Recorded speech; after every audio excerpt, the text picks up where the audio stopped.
Welcome back, Wolfpack. Verlis here, just some more Fan Fridays for the week. So let's go into this double battle. That's a lot of stuff right there. That we have the Contrary, we have Passimian. Oh wow, Contrary Passimian with the Lurantis. That sounds pretty cool. I mean, also we have the Muck, we have the Golem. Like, what is even happening with this team? There's a lot of bulk. There's some literal filth, and it's going to be up against the Espeon and the Flareon.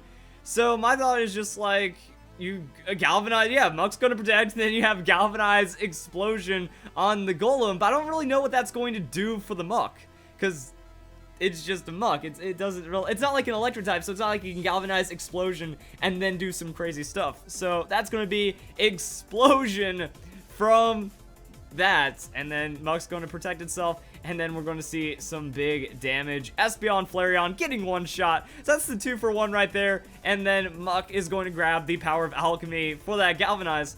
I mean, I guess if Muck goes for the Explosion, it does get that 20% boost, which makes me think that this would have actually been stronger before the 7th generation nerf, and then it's an evolution team. How did I not notice that at the start? I was too caught up with the Muck and stuff. Oh no! Vaporeon is going to die because, like, that's kind of one of the weird thing. Oh my goodness, and there's also is Passimian going to grab Galvanize? Why would Passimian want Galvanize? That's kind of silly to think about. So wait, Passimian's going to protect. That's going to be the Swagger. Vaporeon just throwing that out. Oh, double Swagger from the opponent as well. Oh no, now you're buffing the attack of the Muck. And Confusion is worthless in this generation. And that's going to be Muck with the Confusion using the Explosion. Well, actually, it's going to be enough to... I wanted to see if the +0 would have been enough to tear through the Umbreon. But Passimian protects itself. Umbreon, Vaporeon, and Muck all faint. And that's the end of a double battle. And then Passimian's going to receive Galvanize. What? The Passimian can't explode. It also does have an insane amount of attack. And it's not going to get that stab either. But yeah, that... I did not expect that battle to be 2 turns. What? Okay, we gotta go on to the next one, because we have another submission at least, because that would have been way too fast. And let's do it again. So this team looks a lot more ferocious. How fast is it going to go down is the question right now. So yeah, I'm excited. We see the Marowak, we see the Lele, we see the Porygon. So it's just gonna be some scary stuff right now. Can the Golem survive all of that? Also, I would like to see like a Quick Claw or something silly out of all this. But yeah, it's going to be Marowak and Lele. So terrain's going to get weird. Priority doesn't really matter, and stuff is about to happen. So Withdraw on the Tapu Lele. Oh wow, that's actually a nice side effect, because I guess you don't want Muck to not be able to take any damage and then knock off a Specs or something. So Muck gonna go out, use that Protect. Marowak throws down the Earth. Oh wow, it has to be Focus Sash then. Has to be Focus Sash on the Golem to make sure it works, I guess. And that's gonna be Golem surviving. Yep. Who needs Sturdy when you can run the Focus Sash so you don't die, and then you Galvanize? I see issues like if you get double focused, but again, Muck is a scary Pokemon on its own. Like, someone's going to see that Muck and then be like, we need to do something. So that's going to be Muck protecting itself. That's going to be Marowak going down. That's Drampa getting KO'd through the resisted hit as well. Like, the Galvanize Explosion coming out of that Golem is like one of the most powerful hits in the game. Oh, I was about to say crit. We got to check that one, because if Drampa survived, that would have been, like, if it was crit matter, then that's kind of weird. But there's some interesting stuff about that. And then we have Porygon 2. So it's going to be Porygon 2 and the Tapu Lele with the Passimian on the field as well. I mean, Passimian protects. We get the Galvanize Explosion again. I guess the only thing I could have is like Porygon or Tapu Lele can protect as well. But then we have Galvanize Passimian to deal with. And other stuff is going to happen. And then Lele just has to play safe, because it's already respecting the Muck. So Tapu Lele with the Moonblast, I mean, that's why you protect it right there. As Muck gets that Explosion. Is this just like max speed, max attack on these Pokemon, just so you make sure you outspeed weird things like the Porygon? So Tapu Lele does not go down, and Porygon 2 does not go down either. But they are like super softened up after that one. And now Passimian has the Galvanize. So, I mean, Galvanize return? Question mark. As Passimian just blocks everything. So now it's Lurantis on the field. I don't know what the Lurantis is going to show, but Tapu Lele surviving that kind of shows like max hit point, bulk, investment is going to be kind of crazy right there. Passimian will get absolutely bodied by the Lele. Like, that's just the slowness of the Passimian. So it didn't really get to do much with its new Galvanize ability. We have Lurantis with that Leaf Storm, though, and you take out the threat. You take out the Tapu Lele, threat is down, and then that's the contrary. So I could see contrary Lurantis also comboing with Passimian pretty hilariously, and then just close combat. So that's going to be the Thunderbolt. Is that like choice? Something?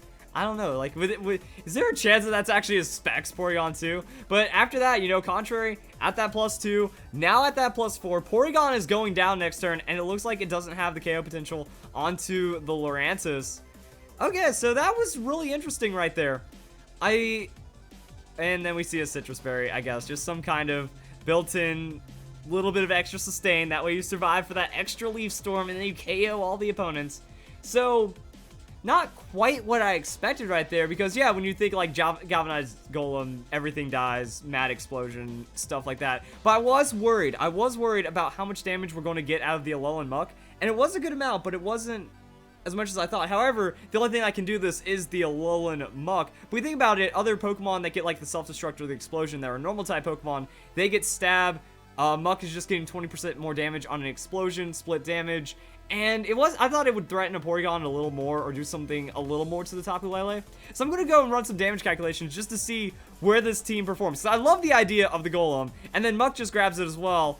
And then the follow-up Pokemon kind of leave it in the hands of the battle because, yeah, it becomes a 2v2 or less for the opponent, and then you just have to kind of run with it.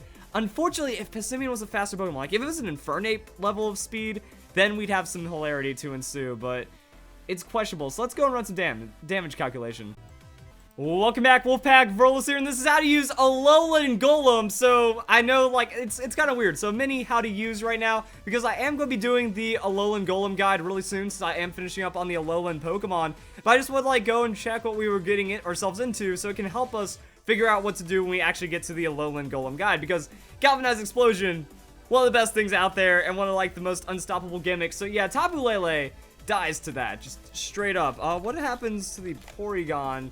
You know, Porygon 2, it's a tanky Pokemon. Ooh, it can actually bulk that one out pretty well. Yeah, so it looks like we're finding the upper end limits right there, but then we can follow that up with something else. And we have no item because Focus Sash, and okay, not as crazy, but the average Pokemon should just straight up die to that. I wanted to see Garchomp, but Garchomp's going to is immune to it. What about some other random Pokemon like the Silvally? Silvally goes down. That's actually pretty good right there. Tapu Koko. Tapu Koko gets the resist in doubles. Tapu Koko still goes down. So yeah, I'm like looking for common Pokemon.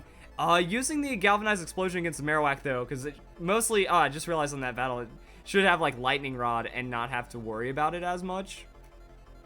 That's a thing to consider. And then what about the Muck? Because Alolan Muck is going to be significantly less damage. So Explosion, Galvanize, and then that's the damage that we're looking at. So it's cutting by about 50%, which is to be expected. What are the damage numbers that we're looking at? Because it's pretty much just losing stab off of the Golem. So Alolan Golem, 120 attack versus that attack right there. At least we can still run some kind of other item on the Alolan Muck. We saw Protect. What if it just... No, it can't be Choice Band because of that Protect. If it's Life Orb, that's going to bring back some damage by comparison. And then Life Orb against something like the Tapu Koko. Still going to be a lot. And then Explosion's pretty big. And then Tapu Lele. Tapu Lele has that hit point investment. And then that's where you can find those KOs. So really just lacking the Life Orb, maybe even a bulkier Tapu Lele that the opponent was running, because it seems to have survived really well in comparison to what we have set up right here. Yeah, it's kind of strange. It still does a very surprising amount of damage. Like, the average Pokemon is still going to get pretty wiped by it. Let's go with a Weavile. Or like, not average, but you know, a frail Pokemon is still very susceptible, even to, I guess, the 80-80 range against this Galvanize Explosion. So it works, as strange as it is. And if it didn't have that 10% nerf, it would be even stranger.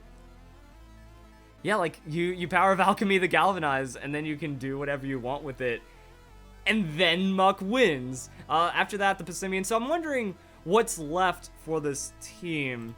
I don't know. From what I saw, like, the Passimian might be a little bit of a liability. Can't really do much against Tapu Lele, though. And then you just bulk into the Leaf Storm. I'm wondering if Trick Room would maybe be something that adds into this. That you have, like, a sacrifice Trick Room Pokemon. So you set up Trick Room, you protect on the Golem, and then you just go for the Explosion.